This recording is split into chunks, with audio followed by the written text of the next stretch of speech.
ഈ ഇലക്ഷന് postal ballot ചെയ്യുമ്പോൾ എൻജിഒയുടെ കാര്യം വേറെയാണ് നോട്ട് ചെയ്യുന്നത്.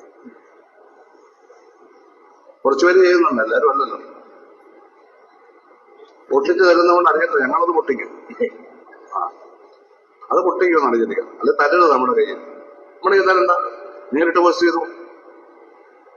നിങ്ങളുടെ എല്ലാം മെമ്പർഷിപ്പ് എവിടെയൊക്കെ വലിയ നേതാവായിരുന്ന ജനസേവ ദേവദാസിന് ഇവിടെ പാർലമെന്റിൽ ആരും അറിയത്തില്ല. അദ്ദേഹത്തെ ഒരു മനുഷ്യനും അറിയത്തില്ല, ഒരാൾക്കും അറിയത്തില്ല. അവിടുന്ന് രാമേന്ദ്രൻ പിള്ള എല്ലാം കൂടെ പറഞ്ഞ് മത്സരിപ്പിക്കാൻ പറഞ്ഞു. ഞങ്ങൾ ഏറ്റുവാങ്ങണം. വെറും 11,000 വോട്ടിനാണ് തോറ്റത്.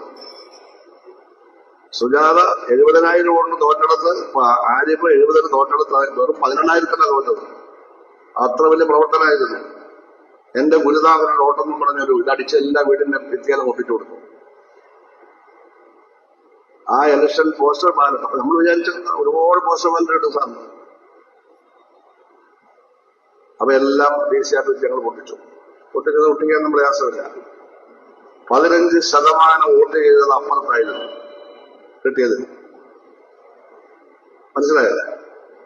അതൊക്കെ തെറ്റായ കാര്യം. NGO-യിൽപ്പെട്ടവരെല്ലാം ഇടതുപക്ഷത്തിന് വോട്ട് ചെയ്യണമെന്ന് ഒരു നിർബന്ധമില്ല. നിങ്ങളുടെ ഭരണഘടന ഇത് പറയുന്നത് രാഷ്ട്രീയമില്ല നിങ്ങളുടെ സംഘടനയ്ക്ക്. ഏത് പാർട്ടിപ്പെട്ടവർക്കും ചെയ്യാം. അതങ്ങനെ പറയണം. ഞാൻ ഇന്നാർക്കാണ് വോട്ട് ചെയ്യുന്നത്. അതിനെന്താ പറഞ്ഞ ബഹുജന സംഘടനയിൽപ്പെട്ടവരെല്ലാം CPM-ന്റെ വോട്ട് ചെയ്യണമെന്ന് നിർബന്ധമൊന്നുമില്ല. പക്ഷെ മിക്കവാറും ചെയ്യുമല്ലോ.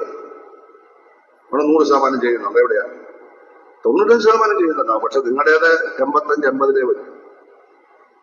അതാരുടെ കുറ്റമല്ല, അതിനെ കുറ്റപ്പെടുത്താനല്ല. പക്ഷെ ഒട്ടിച്ചു തന്നാൽ ആരും അറിയില്ല എന്ന് കരുതരുത്. പാർട്ടിയുടെ ഞങ്ങൾ ഒട്ടിക്കും. ഒട്ടിച്ച് വെരിഫൈ ചെയ്ത് ഞങ്ങൾ തിരുത്തി എന്റെ പേര് കേസെടുത്താലും കുഴപ്പമൊന്നുമില്ല.